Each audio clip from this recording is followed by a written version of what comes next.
Middle. I am with the Chamber of Commerce for about 3-4 years now, and it is my privilege to introduce the second Sustainability Forum. There was one a month ago, to which some of you were lucky to attend. I wasn't, and I'm jealous, so I turned up for the second. And it's a pleasure to be here, and I want to acknowledge, so thank you for all of the attendees, and thank you to all of the online attendees. I'm told that some people are online, and I'm told the IT is working well. It is working well normally, and they can send a message. Almost like the workplace, eh? And thank you, Biz Dojo, for being, as always, a very welcoming partner. So that's appreciated. I think we've got some slides, and that's a good one. So the IT is working well. So today we have a few guests, and Chris from FNZCCI is going to, I would say, animate a panel a bit later on. Before that, we will have.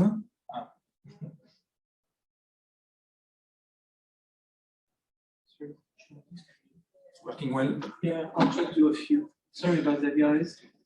So we have a few guests. So Norm McKenzie, we've been working for, I've been in New Zealand 5 years, so 5 years, representing the Southern Initiative and presenting an element around the broader aspect of sustainability, which is the social impact and the Maori and Pacifica, I would say, aspect of sustainability. Is that right, Norm? Right.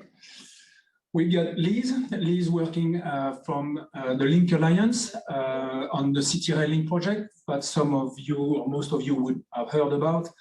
And Liz, you're going to talk to us about the ISCA journey from inception to today and how it went very well and smoothly on the Link Alliance.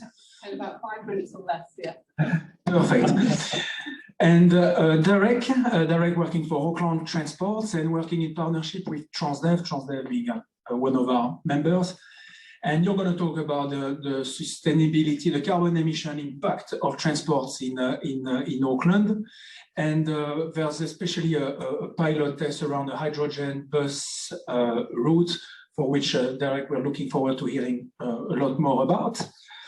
And finally, Pierre. So Pierre, you're going to talk to us about, from DB Interior, sorry, around the office allocation and how an office, I would say, policy or a flexible workplace can generate benefits in terms of reducing transport impact of employees and that's it. And since I finished on you, and since the IT is still not working, maybe we can start with yourself. I think the principle is that everyone will talk for about, say, 5. So I'm sure Norm will take a bit more than 5. And then after we'll all get to ask a question. And Chris, you're going to be the MC for after. Right? Sounds like a plan. Off to Pierre. Thank you.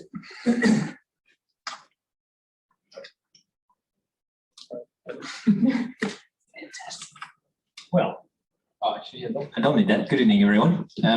I've been told I'm good at drawing pictures through words, so I have slides, but I'll do my best for that. Without, broadly, what I want to tell you is an idea. It's a management idea that can change a lot of things from sustainability standpoint, starting with the younger generation coming up. And for those of you who are business leaders, sometimes it's hard to understand what the new generation wants, but on average, 92%, that's the number of people below 25 who place sustainability as number 1 in their chasing drivers. So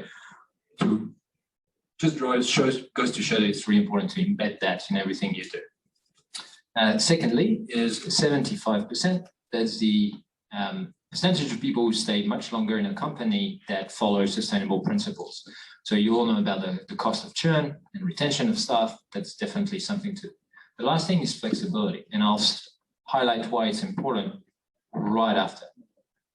80% of people would choose a job that offers flexibility over one that doesn't, and 50%, even if it's less Next thing on that, so the idea is that until COVID, pretty much everyone was coming to the office every day, to the same location every day. But if you really think about it, no one wants to do that. And people have not said to their employers they don't want to do that. But right now, they do. A recent study that comes out of Sydney, Australia, over there, 52% of Generation Z, I think, say they anticipate to quit their job in the next 6 months because there's no flexible working policy. Now, why that's important on the sustainability front? Because these numbers were quite right, 19%. That's the impact, the share of construction and manufacturing as well in carbon emissions. So you think about the office space, it's the least utilized asset in a company, 52% on average. Why? Because of the lack of flexibility, because people are used to be commuting to the same place every day. Now, if you change that and you imagine the workplace, not as a single location, but a multitude of locations, what happens? You get much better utilization. This percentage is what companies anticipate to do when they start implementing their flexible workplace policies. So 42% of companies are saying they're going to have 2 out of 4 employees that are going to be fully remote. Now, if you think about that, and you have only one location, how do you ensure that this location is utilized at the level that it needs? It's impossible. However, if you think about distributed workplaces, right, multiple locations that are available on an on-demand basis, just like this workplace here, that means you don't need a lease, you have much less overheads, you have much less underutilized space, which ultimately over time transforms into less construction. I'm talking about my own industry here, I'm in the fit-out business. However, that means less churn for companies. In Auckland, on average, companies change their fit-out every 5 years. It's massive. That means every 5 years, there's a new fit-out they need to do, and the landlord needs to refurbish. If you implement flexible workspace, as in access to workspace on demand, then you build in flexibility into your long term, you have less churn, less commercial buildings that are being built. They're built better with more sustainable principles, and also you free up space for housing. How we do this, talking about workplaces and workplace, you need in businesses to make sure that real estate stops being just the realm of real estate people, but it becomes the realm of HR, IT, and the CEO, ultimately. One stat just that I'd like to give with that in mind, in Auckland, every year there's $1 billion of commercial office rent that are being paid by businesses. If you think that the utilization is 52%, if you enable office to become like Airbnb on demand, then that means businesses don't need to pay $500 million. There's $500 million saved for businesses to invest in sustainability, social activities, and the rest. So overall, that's my message tonight. Thank you very much. I will pass on to my next, and I hope you find this idea interesting. It's growing everywhere overseas, but we need business leaders to believe in it, trust the employees, and allow them to work wherever they want. Thank you.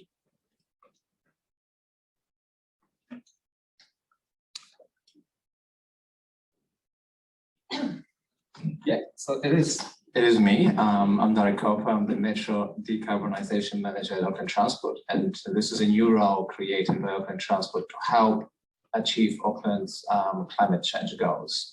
And those goals are now aligned with the Auckland Council Climate Action Plan, as well as the new government or government of the day bus decarbonisation policy announced in February this year.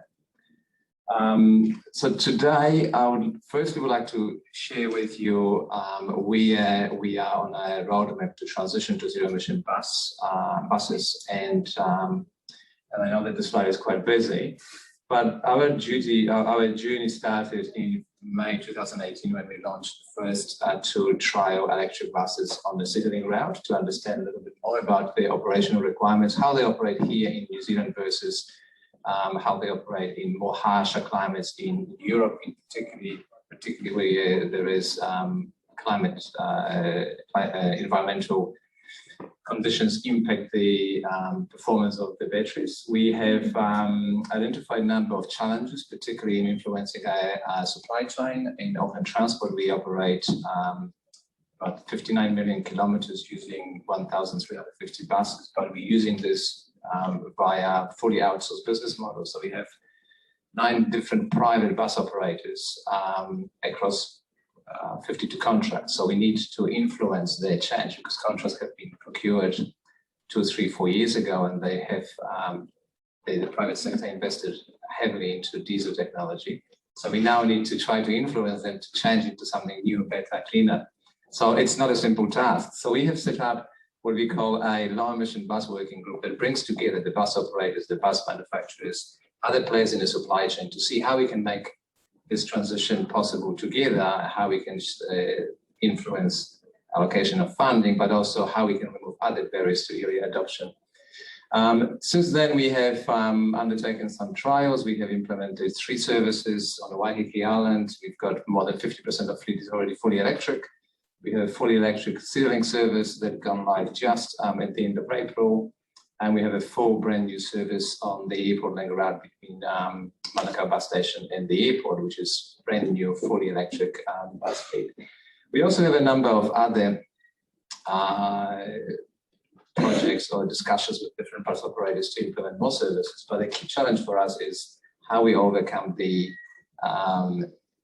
charging infrastructure provision, given that we have a electricity network across the city that is not necessarily fit for purpose in locations where we should and want to charge buses. One of the key challenges for us was to decide which charging methodology we would use, and one of the things that we looked at is searching globally in terms of what else has been done across the world. And in France, for example, there are a number of early deployments of electric buses with opportunity charging with nice and not so nice pantographs in different parts of the city. It works well in some jurisdictions, it doesn't work in other. We had to take into account topography and the geographical spread of Auckland. We're not as condensed and as some of the European cities, and opportunity charging would mean a huge amount of investment in network upgrade, but also the streetscape may not be as attractive as we may like. Plus, there is additional element of opposition. So we have undertaken a study to understand what we would need to do in order to electrify the entire bus fleet using overnight depot charging only. And that study showed us that 88% of our services during the busiest month of the year, in the hottest temperature when the electricity demand on batteries is the highest, we actually would only be able to do 88% of those services. So we needed to find another intervention if we didn't want to do pantograph opportunity charging. So this is where hydrogen technology comes in, and Peter Lansing from Transdev asked us to talk about this and why hydrogen. But this is kind of where it fits, because we believe that this is one of our interventions that will allow us to provide or to complete a full transition to zero-emission buses without additional infrastructure, which in some cases may not be as attractive to the residents, but still achieve the performance that we want, but also reduce the weight and maximize the carrying capacity of our fleet. So this is kind of where it fits into the technology. The aspirational goal for Auckland Transport is to complete our transition by 2030. This has been a result of work of over 24 months to understand what it would be cost, what are the social benefits, and our board has approved the transition to target 2030 as a completion. It is subject to funding. As you all know, we are a publicly funded organization, so funding is the key to actually make this happen. So we have a mandate to proceed as fast as we can to complete transition by 2030, but our Prime Minister announced vast public transport decarbonization policy in February this year, targeting completion of such transition by 2035, but starting only in 2025. We are starting a transition from 1 July this year. Next month, basically, there will be normal procurement of diesel buses for any services in Auckland Transport. That accelerated transition would mean that we would achieve a 10-year faster transition than originally planned. We originally planned to do it by 2040. we would do it 10 years faster and would reduce the greenhouse gas emissions to about 10%. So it's a significant reduction. This is 1.8 million emissions over the 10-year period. So this is just a quick summary.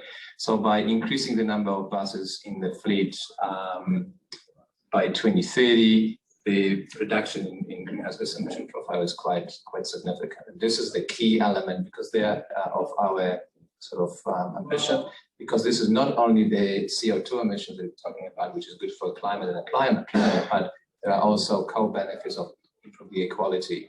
And we estimated this to be about $166 million benefit in less health costs to take care of respiratory and noise-induced illnesses. So why hydrogen? Peter asked me to talk about why hydrogen.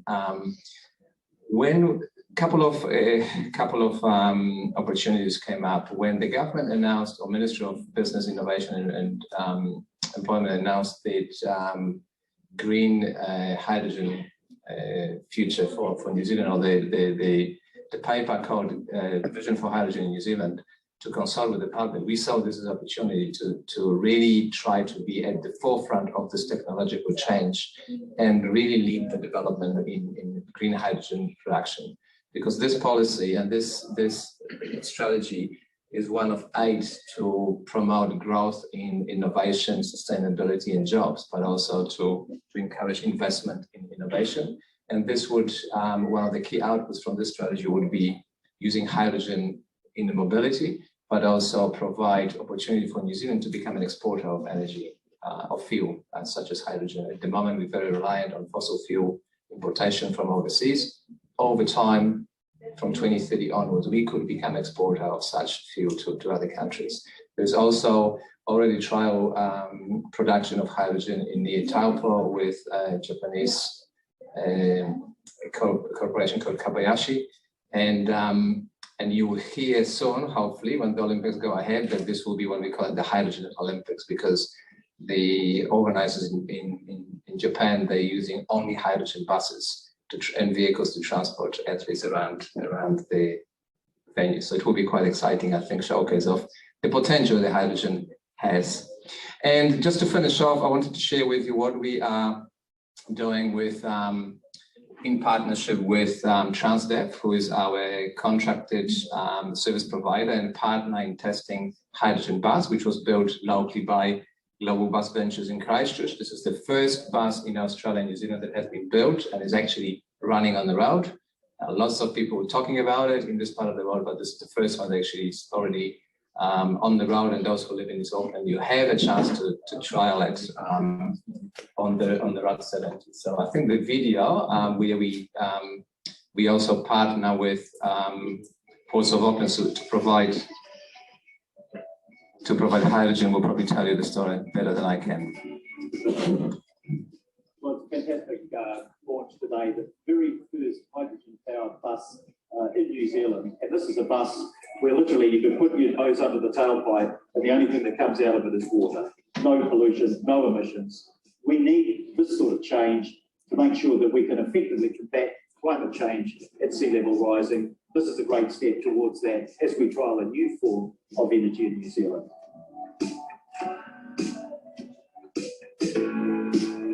Positive parts of the trial will be over a 2-year period. So I think most of the trials that have been done to date haven't aligned it up with other vehicles. We're lining it up with another electric vehicle and a diesel vehicle running the same corridor. So there'll be 2 years of solid data around the performance and the sustainability of the vehicle. We are committed to transition our bus fleet and public transport to zero-emission technologies. We already have made quite a good progress with implementation of battery electric buses, but also we are looking to improve our customer offering and improve number of services across our network. So we encourage greater use of public transport and encourage modal shifts, so we reduce emissions across our city.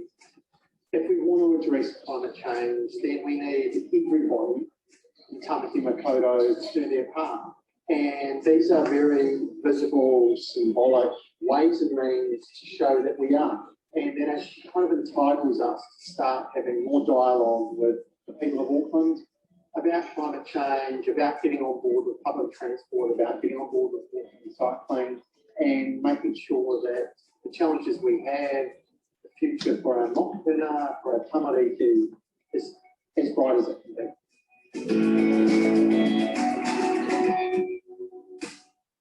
So this is why hydrogen, and this is where it is so important to continue to test and push ourselves and be innovative and take the lead and encourage other green hydrogen manufacturers to come to New Zealand, because we need more of the fuel supply in order to create more opportunities to use it and create sustainable cities. Thank you.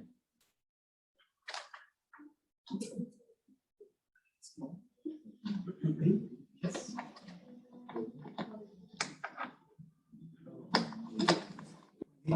I need to put slides together. Kia ora. Mihi mahana ki a koutou katoa, gloria ki te atua maunga rongo ki te whenua hakaro pai ki ngā tangata katoa. Te whare tūnei, tēnā koe, te marae ki waho nei, tēnā koe, ngā mate haere ki te matu nui tarangi. Piti hono tātai hono te hongo mate ki te hongo mate, piti hono tātai hono te hongo ora ki te hongo ora. E mihi ana hau ki te kingi Māori a tūheitia, tēnā koe pai marire. E mihi ana hau ki ngā mana whenua o tēnei rohe, tēnā tātou katoa. Mihi ki te taumata, Pierre, Darek and this, ngā mihi ki a koutou, kei te mihi, kei te mihi, kei te mihi. Tēnā koe te rangatira, I think you said that I talk too much anyway, so I don't want this my mihi to be part of what I should be saying, so I'm just getting that in nice and early. Look, I just wanted to start with bonjour. So I want to start with a whakatauki if I might. Maha rawa wa tātou mahinga te kore mahi tonu, tāwhiti rawa tō tātou haerenga te kore haere tonu, which literally means, and Sir James Hena there is one of our tupuna from the north, one of our rangatira from the past. And what that means is we have come too far not to go further. We have done too much not to do more. And I think what I've heard so far is really impressive stuff. I wanted to tell you about what we're doing in the Southern Initiative, or Community and Social Innovation Team, part of Auckland City Council, and how we're leveraging off that sort of conversation. So I'm the kaihotu for the Māori Pacifica Trades Training Team. There are 16 consortia in Aotearoa. There are 2 in Auckland. There's the Auckland MPTT. So I'll just duck down to the abbreviations. And then there's the Southern Initiative MPTT. We have permission from our CEO to be disruptive and to test and fail fast. And we're not bad at doing that sort of stuff. So my background, I'm a beanie by profession, and I came in here 5 years ago. I said I'd stay for 5 years, and I'm keeping to that. To essentially bring our partners into the loop around how we could use council leverage to get employment into our most demanding areas. And we've been able to do that successfully. So to do all of that, we've had to basically use the leverage of council procurement. And by doing that, we were able to put into the tender documentation of councils, something like 5 to 10 clauses into the tender documents. And the tender documents go out to the likes of Higgins, Dempsey Wood, Fulton Hogan, Downers, Tamir. And they come and talk to people like me, and I have loosely translated those clauses into what I call jobs with dignity and a living wage strategy. And a job with dignity is long-term, sustainable, staircased employment, and the living wage strategy is $27.50 an hour over 12 to 24 months. Now, in the company we're keeping tonight, that might not seem a lot, but that's pretty significant for the people I work with. And as an example, we have 320,000 people that live in South Auckland. 60% of them are Māori and Pacifica. They earn 30% less than the rest of Auckland. So I'll just leave that to think about. So that's what's driving us to do the job with dignity, etc. So our programs are about making sure that Māori and Pacifica driven, 16 to 40-year-olds, and we target what we call NEETs, and some of you may well know what that is. That's not an education, employment, or training. So they're our most dire families that really don't even get up out of bed most mornings to come to work. We use 5 training enterprises, private training enterprises, and we train them up in infrastructure, construction, and the allied trades. and we focused them on getting into those spaces. They may start off in traffic management or lollipop holding, but the whole idea is we transition them in that staircase environment to that living wage strategy. We have been able to bring on board 18 of the likes of Downers, Fulton Hogan, Dempsey Woods at CEO, managing director and owner level to come in and sign MOUs with us that translated to that jobs with dignity and a living wage strategy. All of them, Steve Clean included, have said yes, he's part of this and he wants to be part of it. So I meet monthly with one of Benoit's team, and we talk, and the only questions I asked him is, how many have you employed since we last met? When did you employ them?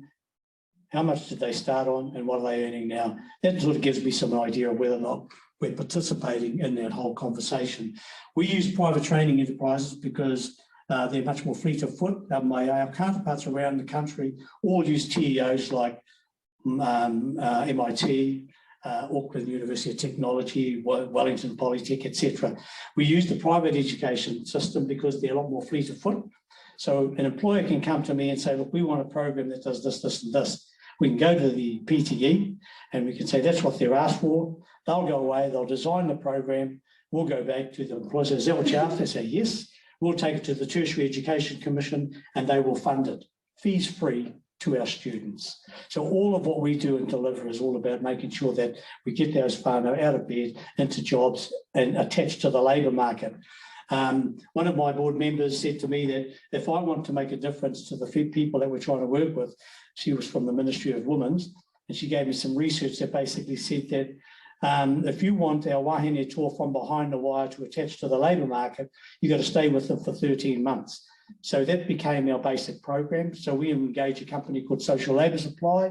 They're a Māori organisation, part of our Amotai team, and they understand how that all rolls, really around what we call Manaaki Tangata Plus or Pastoral Care Plus. And they work with them for 13 months. They sit down with the employer. They work out their professional development plan about job with dignity and living wage strategy. And then they work through to ensure that over the 12 to 24 months that they hit that $27.50. That's currently under review with Burl. That was 5 years ago when we introduced that. I think it's going to go up. I think it's probably going to be around about $30 now. That doesn't get them to buy a big flash house. It gets them now to pay the rent.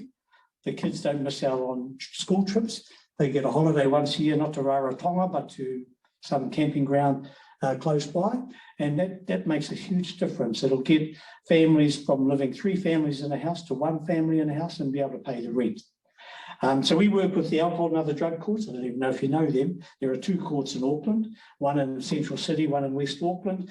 The judges buy into what we've done. They had a process that where people, if they admit they have a drug problem, they go to the drug and alcohol court as opposed to the mainstream court, and they get put into a program. What they were missing off that program was the employment side. So we provide that employment side.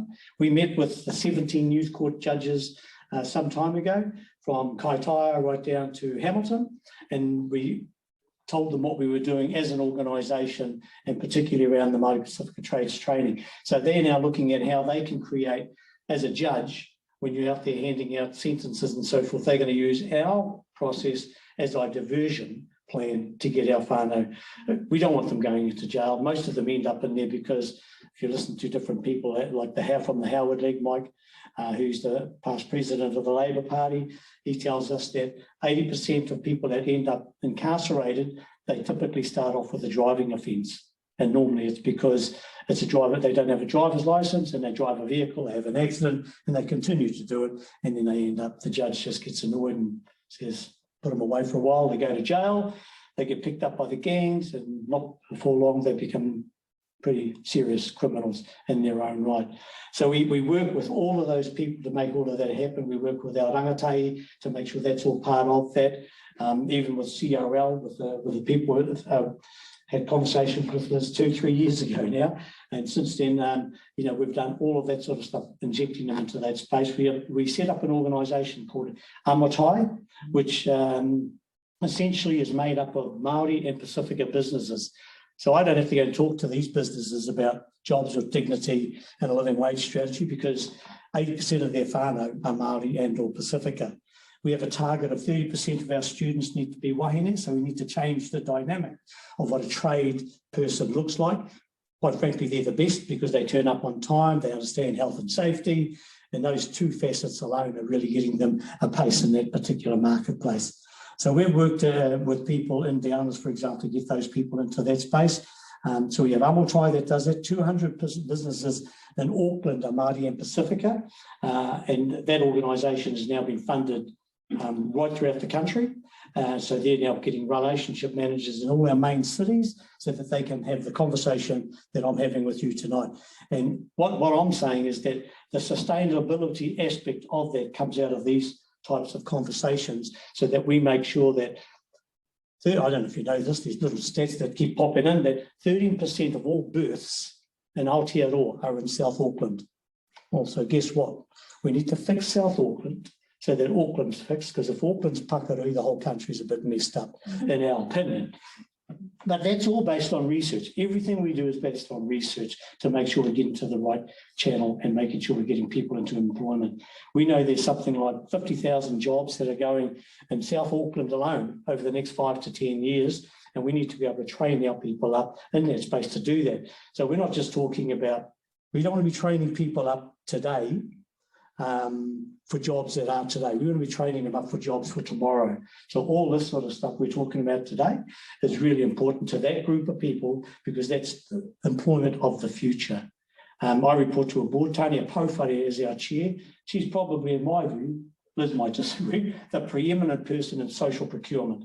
So much so that she was the guest speaker as the last Labour Party conference, their keynote speaker. She got a standing ovation, and the Prime Minister said to her when she sat down, never had that before.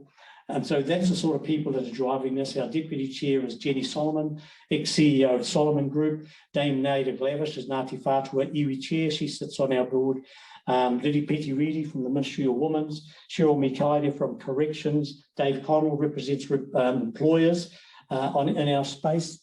He owns Connell Contractors. MB's represented by Peter Martin. MSD by Flo Samuels. And MB's represented by Dave, I've forgotten Dave's surname, but he's the strategic marketing manager for BCITO, and Francis Hay, the ex-chair of Connexus, which is the infrastructure ITO, is also on that board as well. It's a very good board. I was fortunate enough to be able to, somebody just said you need to put your own board together, so I went and hand-selected my board, and they're quite good. So they're alive, they're living, they're about action, and that's what I'm about. So I don't think there's much more I wanted to add to that. It's really good to share that with people in here that are employers, to say that's what's happening in Aotearoa, in West and South Auckland. It's not a bad thing to be a part of. No reira ngā mihi ki koutou katoa, ma te atu tātou katoa e manaki a tēnā koutou, tēnā koutou, kia ora no tātou katoa. I'll hand over to Liz. Was that fast enough for you? I'm not sure whether Norm's left me any time. So excuse me, bear with me. I'm not sure I've got enough hands. Okay. Do you need a hand with the slides, maybe? I can probably manage it. Okay, fair enough. Let's see how I go. Kia ora, everyone. Nice to see you all. And super interesting. Thank you, everyone. I wasn't sure what I was getting tonight. This is very informative. So I'm Liz Root. I've been the sustainability manager with City Rail Link Limited for 7 years now. I was talking with Benoit in preparation for tonight, and I was like, what am I going to talk about? And he was like, oh, you know, the sustainability journey, what have you guys been up to, your leadership, and maybe a bit of where to next. So that's what I'm hoping to cover. Maybe I'll use this just for safety's sake. It's me. And this is how awesome like a train. So CRL, in case anyone hasn't noticed, is the largest transport infrastructure project in New Zealand, with this orange line here, opening up the dead end at Britomart. When it's finished, the number of people within 30 minutes by train in central Auckland will double. It's a public transport project, pretty awesome. We think that's quite good these days. And it's hard, it's about looking to encourage people to choose a more sustainable transport option. That's awesome. However, we know to deliver a project like this, we've got to use a fair bit of concrete, amongst other things, and create a fair amount of waste. So to date, CRL has generated about 600,000 tonnes of waste, thankfully diverting 99% from landfill. And this is just from one day at a moment in time, delivering concrete to our site at Aotea. Yeah, so we've got a bit to do around our carbon footprint. So when I joined the team, the project was moving into reference design. Chris Meal, our project director, had come back from Aussie to work on CRL. He'd seen what projects were doing over there, thinking sustainability might be the way to go. An engineer by background, saw it kind of made sense, right thing to do. We know we're resource constrained. And at the time, part of AT, 7 years ago, part of them were trying to think about moving in a more sustainable direction as well. And so they've been having conversations with the Infrastructure Sustainability Council of Australia about using the Infrastructure Sustainability Rating Framework. All of this will become clear very soon. Chris picked up on this and he's like, right, we're doing this. Off we go. Ta-da! And so when I joined, it was up to me to decide what that would look like and how we were going to do it. And thank you, Chris, you gave me leverage to do that. So I think there's been some acceptance that as a major project, if we don't do it, who will? If not us, then who? We need to set the direction for industry. We need to be the leaders. We might not have a sustainability budget. We might not be here funded to change the world. We're funded to deliver a piece of infrastructure, but we've got the scale and we've got the human resources to make a difference. So for those of you who don't know, ISCA, love our acronyms, much like you, Norm. ISCA, the Infrastructure Sustainability Council of Australia. It's much like the New Zealand Green Building Council, for those of you who know the building sector over here, and the Infrastructure Sustainability Rating, much like the Green Star rating for buildings. So that was really the starting point. I beavered away, I worked with the wider team. I was lucky to get a small team myself. And we worked out, yep, we can do this. We can get 65 points. We'll get an excellent rating. That all sounds good. So off we went. And during this time, as I've been there 7 years now, Auckland Transport, one of our key sponsors, had released their goal of zero waste to landfill by 2040. The Southern Initiative, Norm, we're talking about social procurement. And yes, I also think timing is awesome. And there was some talk about low carbon Auckland. Just some talk. A few documents that no one was really reading, but this helped shape our strategy. And if our sponsors hadn't had that, I think that that was a real driver for us. So our strategy has 5 key themes: resource optimization, an aspirational goal of zero waste to landfill, and as I mentioned, we're at 99%. Delivering broader benefits for Auckland through employment and training, and through supply chain diversity, and partnering with Mana Whenua to support their role as kaitaki. And governance and reporting. I say 7 years ago, sustainability, what's that? What's the point? So this was really about providing validation of our outcomes, and this is where the IS Infrastructure Sustainability Rating fits. So while I was working with the wider team, I was working with some of the planners on the discharge credits in the scheme, so noise, vibration, air quality. They're like, hey, Liz, come see our Mana Whenua Forum. They'll love you. It's like, okay. And so began my baptism of fire. So it became evident pretty quickly, for those of you who didn't pick up, the Infrastructure Sustainability Council of Australia, that Mana Whenua were not super chuffed with us using an Australian rating framework. Yeah, they were extremely concerned about the lack of responsiveness to Indigenous people and specifically to the cultural context of New Zealand.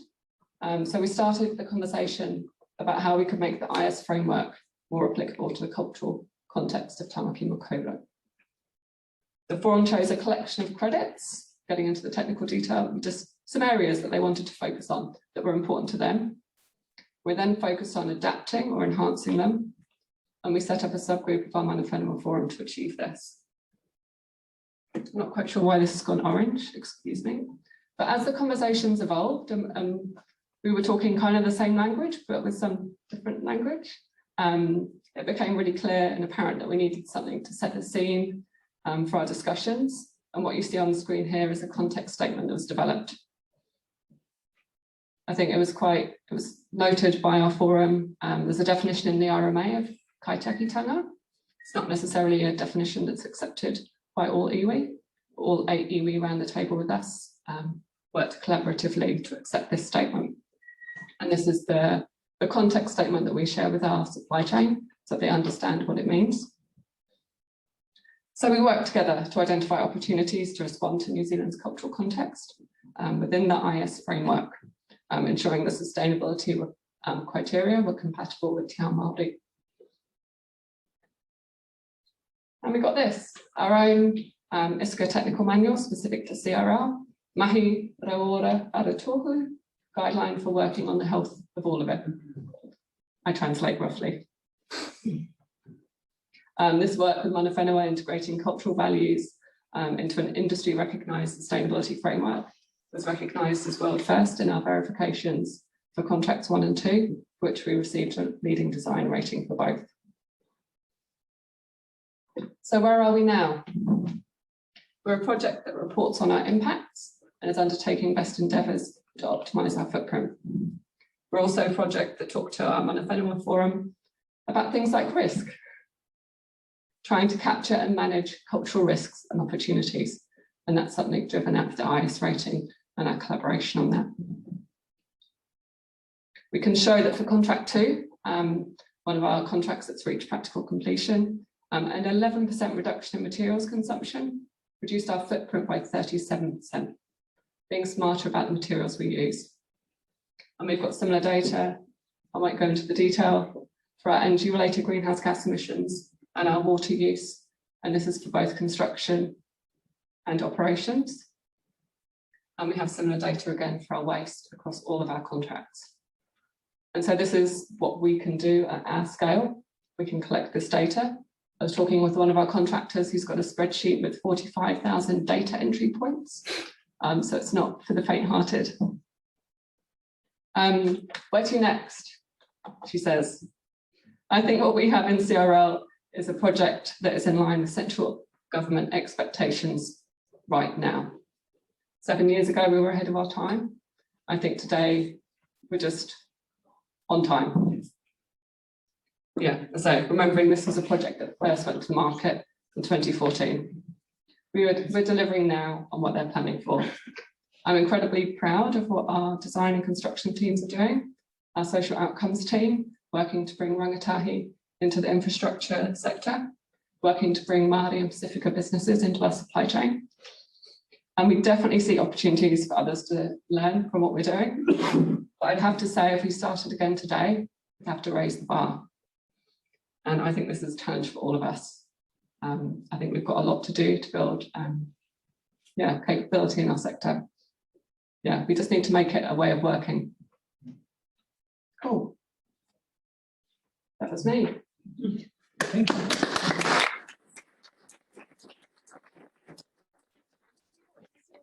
It's in our annual report that we publish each year. The 25,000 reports.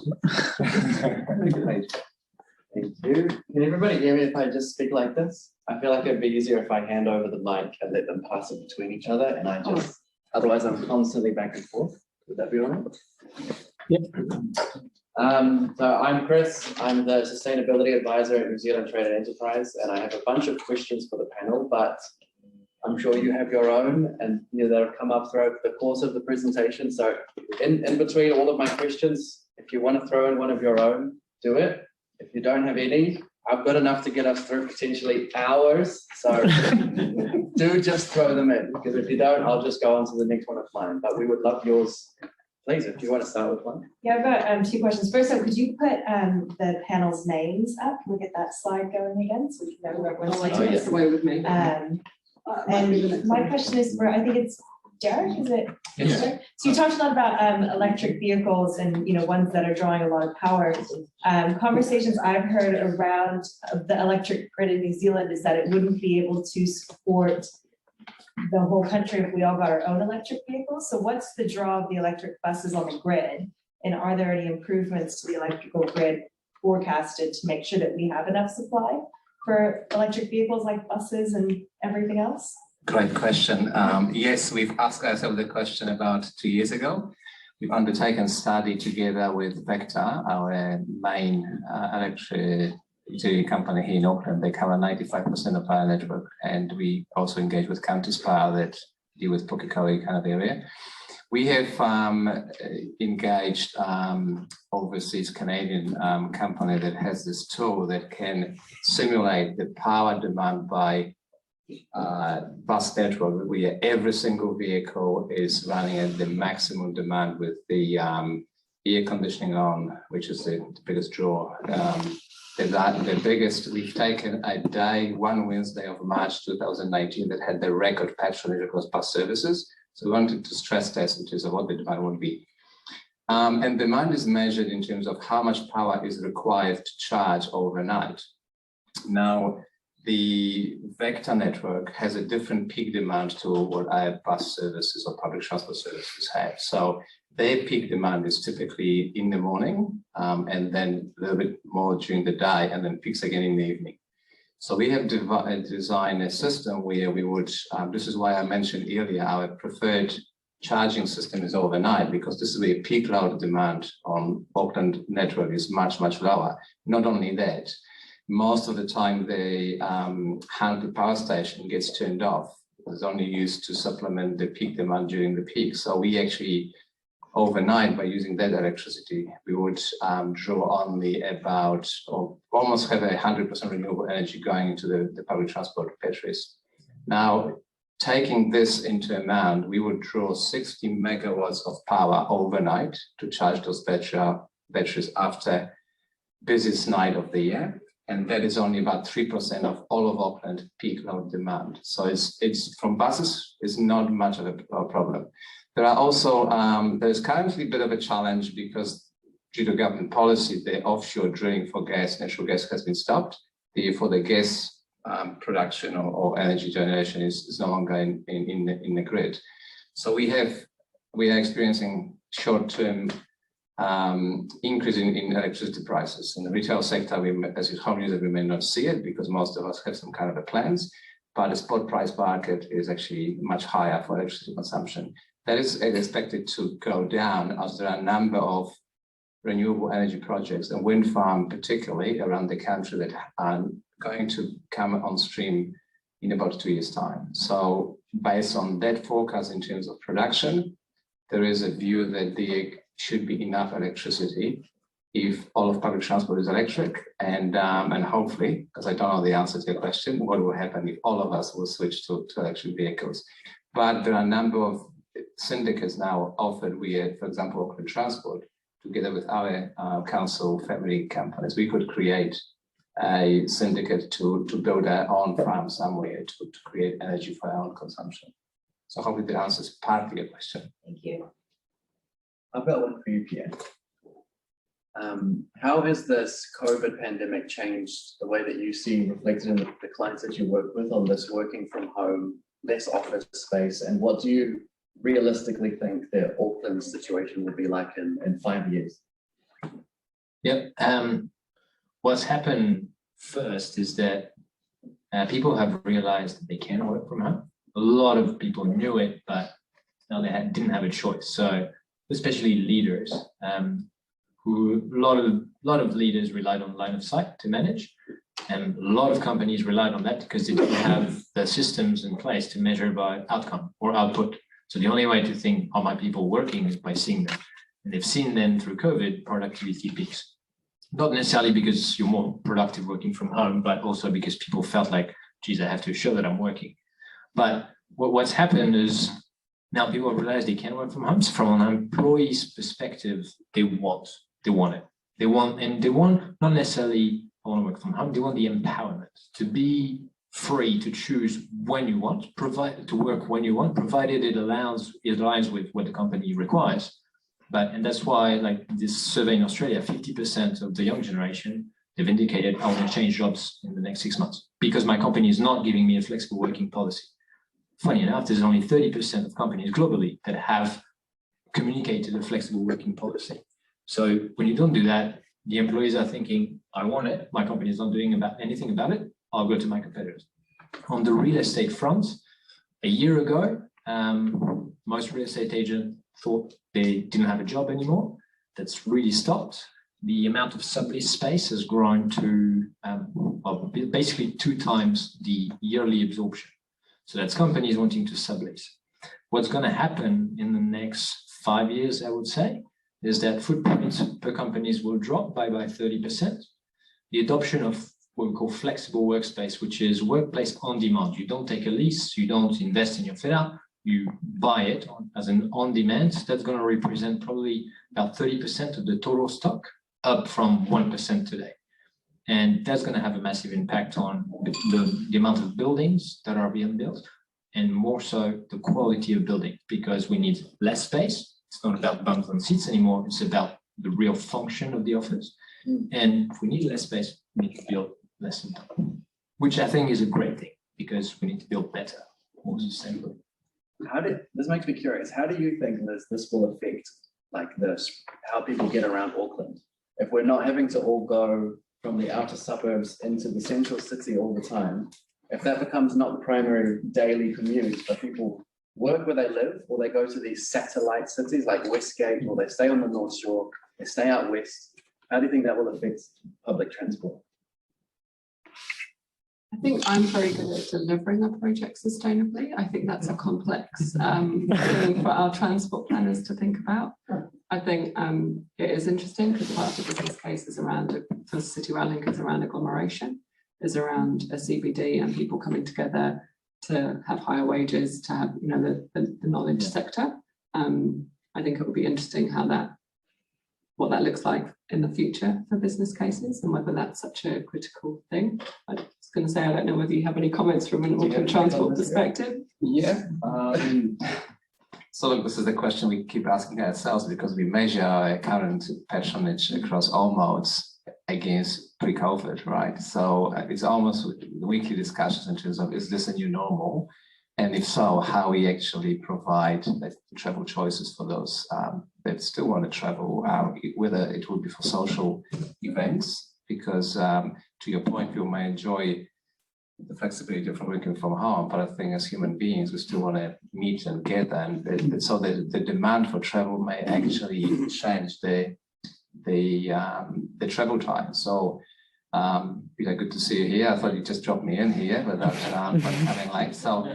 Peter and I, in the line of business we are in, one of the biggest challenges for public transport and Auckland transport in particular is how we meet our peak demand during the peak when there's significant investment required, just to provide, to meet the demand for those people commuting to work, and what to do with those assets when they just not required and just packed up. So it's not a very good investment in those assets, and probably not a very sustainable way to use them as well. So that actually creates opportunity for us how to maybe repurpose some of the operational costs and those assets to provide choices, extend the coverage and frequency. So people who travel for social events can actually get home well after midnight or after 10 o'clock. At the moment, we kind of have this timetable and service network designed in a way that works from 7 a.m. to 7 p.m. But if you leave here after in an hour, you're probably going to have a limited choices. So this is where our focus now shifts in terms of how we provide sustainable travel choices for those different needs, as the current situation is probably a new way of life. So hopefully that kind of provides us with some opportunities. Got a question for Norm, but if anyone else has one. I'm happy to, if you like, as Darek referred to me. Sorry, I popped in late, and for some reason I had 6 o'clock in my diary, so apologies for that. But yeah, sorry, my name is Peter Benson. I'm Managing Director for Transdev. You're not going to be operated the trains on behalf of Auckland Transport. And what I notice, there might be different travel patterns, but I walk over Hopetown Bridge every morning, and these 14 lanes of concrete underneath me still have got loads of steel on it. So there is still mobility demand in this city. And it might be to different destinations, but by providing services with a frequency that's 10 minutes or more and quicker journey times, we will be able to provide other travel purposes and other origin and destinations with an alternative for that car that clocks up every morning in Auckland. So I firmly believe when we look at it from a network perspective, because it's not only trains or buses we talk about, it's also the first and the last mile to and from home. If we look at that from an holistic network approach, we can be providing an alternative for the car user that also has to look 10 minutes for a car park in the city. And all of that, when you all add that all up, I am sure that whilst COVID might change people's working behaviors, travel in and out of the city and even between suburbs will still be needed. And I firmly believe that sustainable modes of transport will be a solution for these wonderful smoking pieces of steel that are going here through the heart of the city. Thanks for that. There was a question in the back. Yeah, on that note, I'm just curious. You mentioned, what has any analysis been done on what will be achieved in terms of carbon reduction if you actually had 50% of those people who are driving actually using public transport? And then does it even matter if those buses were diesel or trains were? At Auckland Transport, my colleagues have done some analysis. It's part of our overall long-term transport strategy that is well beyond public transport that I'm kind of involved in. Remember, buses alone make up only 2% of the of road transport emissions here in Auckland. 38% comes from other modes. And I'll try to simplify the answer, hopefully, but imagine that when you have a bus and you get 10 passengers on that bus, sorry, wrong way. I don't want to burn this, but basically, yeah, one bus with 10 passengers removes about equivalent to about 10 to 15 cars related CO2 emissions. So this is quite significant ratio. So sort of 8 to 10 passengers is kind of like a break even. So we say that if we provide bus services with we take more than 10 passengers, this is like a not only great from decongesting the road, but also great outcome from the carbon emissions. But there are some more sophisticated analysis that have been done.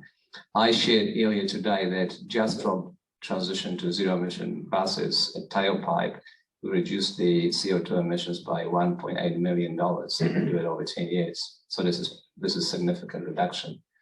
But for cars, obviously, it depends which car too, because you take the Ford Ranger, it seems to be the most popular vehicle apparently in New Zealand. The CO2 factor for that vehicle will be much higher than the standard passenger car. Thanks. Got a question for Norm. You mentioned trying to increase the participation of wahine in the trains. What are some of the ways that you're doing that, and that so we could all do that a bit better? Like how do we get more women in the trades? Well, quite frankly, it's very hard. We do it. We have a target of 30% and have done for the last 5 years. We always hit it. We were up around 40% wahine in there. So that's. Remember, our database is coming out of MSD, so they're beneficiaries, and so we can be very specific about that. So that's how we do it. We also have other areas coming in, local boards. I report to local boards every month, so and I've asked them to put on their monthly agenda Māori and Pacifica employment, keeping in mind 30% to be wahine. So they provide, every local board provides me with a database or options to go in. So I go into gang houses as well, and I have conversations with the men and the wahine in that space. So we have people coming out of that, where we do work behind the wire with Woody Women's Prison, all women obviously, and we run about 3 or 4 courses a year. So those are some of the places. So you see perceptions changing among women? Oh, look, still not. No, not really. We only train 300 students a year. And our attachment to the labour market is 68%, which is higher than any other attachment that I know in normal day-to-day business, remembering that we're talking about our most challenged families. So when you got 68% pre-COVID, it's quite exceptional. During COVID, it dropped out to 44%, but not a single person lost a job that we placed them into. All of them, with our employers, maintained them installed due to the state. Can I just add on that? Oops. I was just going to say, part of the social outcomes programme for CRL is recognising that we've got an ageing workforce, as well as potentially a pretty male, pale and stale workforce across numerous roles in infrastructure, apart from sustainability, which tends to be female dominated. And so part of the programme is around our future workforce. And so as well as working with rangatahi who are not in employment, educational training, we've targeted a number of the trades training schools, but also female schools to bring in, or girls' schools, to bring in girls to learn about infrastructure, to learn about CRL, to put on a hard hat and boots and come around our site. Our progressive employment programme, which does target rangatahi not in employment educational training. We only take six at a time, tend to get 50% women. And in our current programme, actually we only have 50% of our young people remaining in the programme, and all 3 are women. And 2 of those are working on site as, I don't know what the official term is, I'm going to say concreters, and they're loving it. So I think you just never know until you've tried it. Yeah. And so I think part of that school's engagement programme is really about inspiring our young people about career opportunities. And there are trades, but there's engineering as well. And we know across the board that women are underrepresented and that Māori and Pacifica are underrepresented. It's in data as well. So one of the biggest challenges for public transport operators, particularly in bus space, is the bus drivers. So same challenges, Liz, in our supply chain. But about 10 years ago, we had about 11% of the workforce, bus drivers, females. Now that percentage has gone up to just over 20%, and women prove to be far more diligent and more careful bus drivers than male counterparts. And those who watched 7 Sharp a couple of nights ago, you would have seen a bit of a piece to encourage even more women to give it a go, because the bus operators, the private contractors, the operating partners, they do provide full training. So as long as somebody has a driver's license, we can provide job opportunities in the supply chain for bus services as well. Right. It's safe to say the same as for train drivers.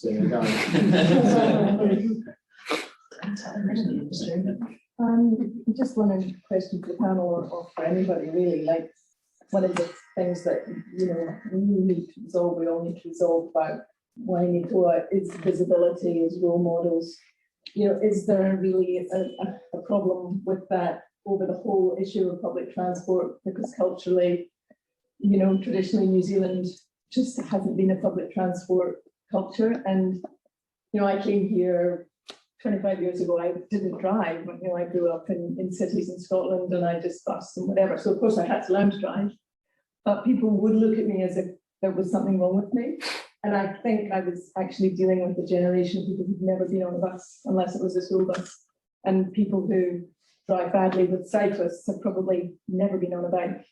And so, are there any ideas of how this really big cultural block about public transport being enjoyable, efficient, because it isn't, like I use the bus a lot, I also drive, but I do use the bus a lot and I love it. I love the lack of stress, and how can we get that message to the wider sort of public? I'll start with something and just give Darek some time to think about a juicier answer. Again, just working with some of our schools. We've been working with schools in South Auckland. Some of those young people have never been on a train, ever, and they're not living that far from the train station.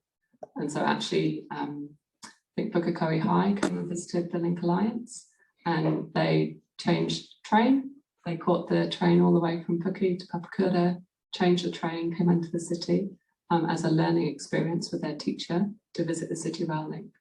So I think, not only is it those of us who are, much rather hang out in our car and have our own space and actually catch the train, but it's not only, I think there's a number of different barriers, and some of it is, well, my mum doesn't catch the bus. Oh, well, actually, I don't leave. I just drive around. That's what I've seen. That's what I know. And then there's the whole barrier around driving licenses.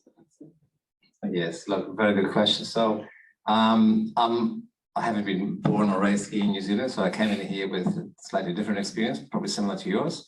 But one thing I think personally, that's my personal opinion, that a lot of the issues are kind of societal. I mean, there is a Kiwi dream to own a car. What kids want to do when they leave school, or even when they're school, to get a car. So the dream of a car is something that has been kind of engraved in the mentality and the expectation.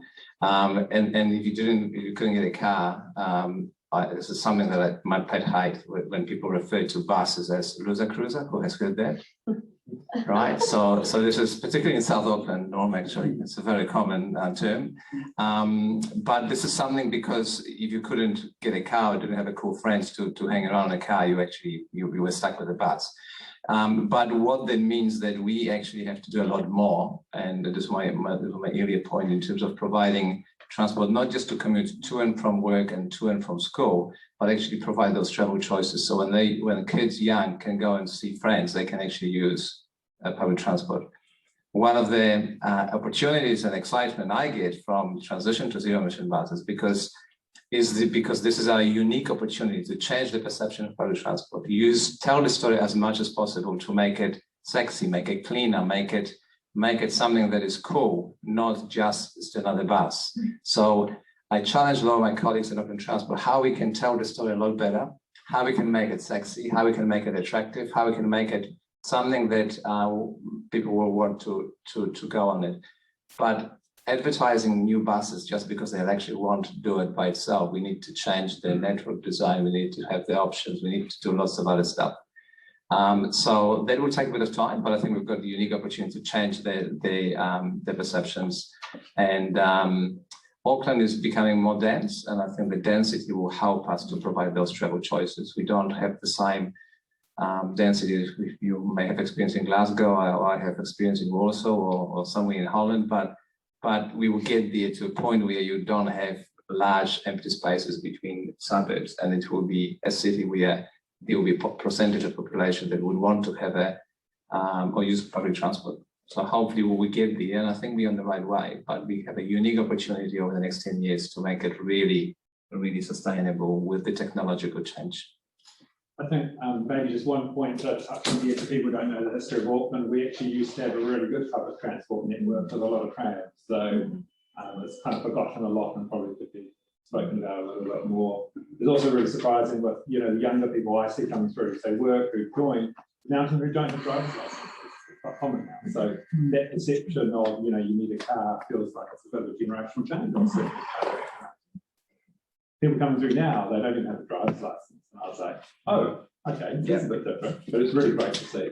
Yeah, definitely we see that change as well. It's a very good point. Sorry to lecture on that. It's a very good point. So I was here 18 years ago. I am from the Netherlands, and there was one train an hour, nothing during the evening, no trains during the weekend, and it was a stinky diesel coming under the tunnel into the Little Mountain. That was it. And nobody talked about public transport. It was just completely gone. It wasn't in the papers, nothing. Now we're here, we've got electric trains, 10-minute frequencies. We swoosh past the Remuera, Ellerslie congestion on the Southern Motorway, and we've got buses that connect with a 10-minute frequency at major hubs.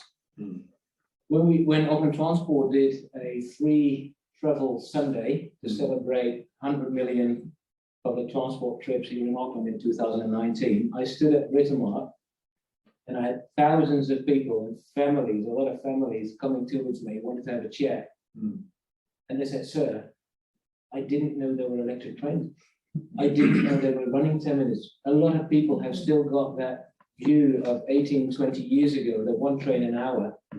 To me, it's a matter of knowledge. It's a matter of telling people and just doing it, experiencing it. And there might be people who ask to experience it, not for me, or fine.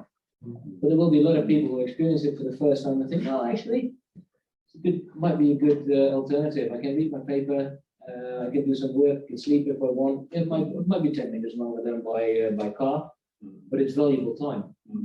And that's I think there's a big step in the educational side of making people aware actually the opportunity. Sorry, I'm a massive advocate, so you pick the wrong person to. I mean, it's stuff at the Northern Express makes a massive difference, right? That doesn't change people's perceptions because you just walk up to the station and go to Okay, so actually, one thing I realized when I came to New Zealand is that the cost for public transport is quite expensive. Okay, and it comes to your hydrogen bus, right? I mean, you're running it for a few months. I don't know whether you did any kind of analysis in terms of reliability and in terms of cost. And in the future, you have more electric buses, they have more hydrogen buses. Are you going to increase the cost of public transportation or not? Because there is also something that will affect the people mindset when it comes to public transportation. Thank you for that question. A very good question. So the public transport in New Zealand in general is funded by three sources. So it's funded by ratepayers, and allocation of that budget from local residents is going towards funding public transport. 50% comes from Waka Kotahi New Zealand Transport Agency, from the National Land Transport Fund, and those two agencies set the level of funding for bus services, or for public transport limited bus services. So I'm still working at basket a little bit too much. But the revenue collected is used to offset some of the funding requirements from those two agencies. So in the past, pre-COVID, Auckland Transport had the target of fare box recovery of 48%, and we were achieving about 46%. Since then, that expectation has dropped to about 25–26%. And the cost of running a bus, whether it will be electric or hydrogen, it's not taken completely into equation in terms of the commerciality of the service. It's not fully commercial, so it's kind of looked at as a way to recoup some of the costs, but it's not really to make a profit or to see whether we could actually drop the prices completely. So it's all about policy decision for the funders. We do, however, plan to have more free public transport days. To Peter's comment, look out for some advertising, but between the 14th and 29th of July, there will be plenty of evenings and days where you can travel for free, just to test and encourage people to use it a bit more. And with the greater use, obviously the cost of public transport could get cheaper over time. But if the government makes a decision that public transport may be free and the council agrees to it, then the level of funding will meet the operational requirements to make that happen. So it's unfortunately we're not running as a commercial business, so quite different. So for me, coming from private enterprise, it has been a bit of adjustment into local government, how things work. But there is a possibility of making it cheaper over time. Thanks for that. We're running out of time, but just so it doesn't only become a discussion on public transport, I'd like to ask Pierre one other question. So office-related waste, desks, chairs, computers, all that stuff is a pretty big problem for a lot of businesses. What are some of the ways that we can reduce or divert waste from offices into landfill when we're refitting, or when we're sort of shrinking our offices, or whatever we're doing? Yeah. Well, one is firstly, when you're in design phase, when you're thinking about your next office, that you don't do the same mistakes. So that you really think long-term, flexible and multi-purpose.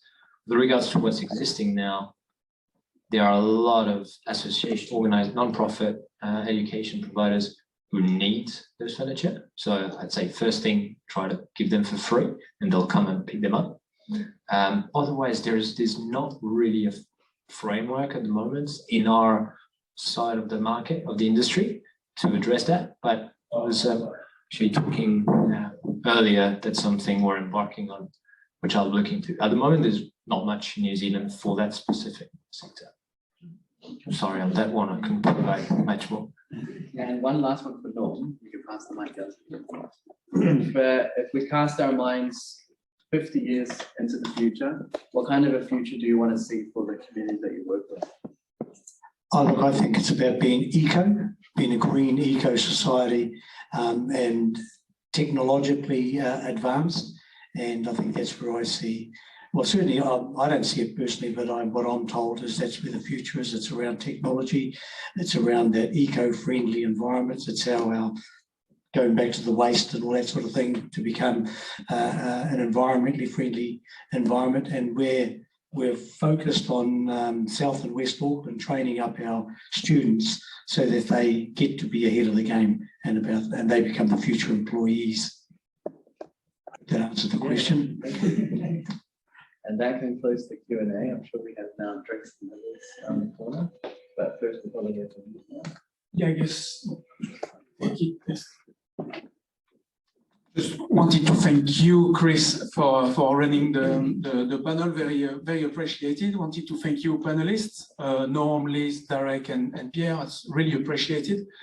And since you've all loved it, I'm sure, just 1 second for Vincent to talk to us around Bastille Week. I'm pretty sure some of you will have heard of what is Bastille Day, and there's a few things we want to implement with the Chamber of Commerce. And then after, we'll go for real drinks. Thank you, Benoit. No need to come up with a slide, and some of you might have already seen the communications. But after this forum, our next really heavy moment with the Chamber will be the Bastille Week. So it's a week full of events with and for our members, where we'll kind of promote French businesses here in New Zealand, but also celebrate Bastille Week in style with some events. One highlight, obviously, will be on the 14th of July, a specific celebration on the evening, but there will also be business breakfast. Some of you in the room actually contacted us because they wanted to run some, so we can help the organization, provide breakfast for your companies. But think large. If you want to promote your company in a certain way, just reach out to us. Mario in the back of the room for the events, or myself, and we'll help you come up with an event and promote it as a whole in this program. I think that's pretty clear. So thank you, everyone. And I'll invite you to join the main room when you arrive, and we'll have some wine, cheese, and other nibbles. Thank you.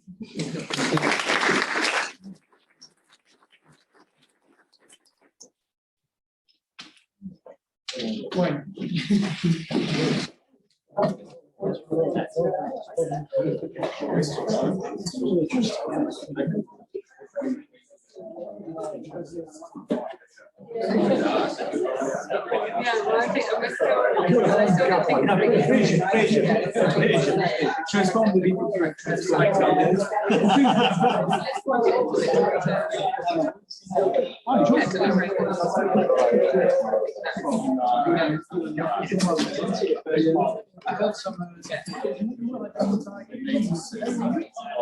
was today, yeah. Well, there was something yesterday. I don't know.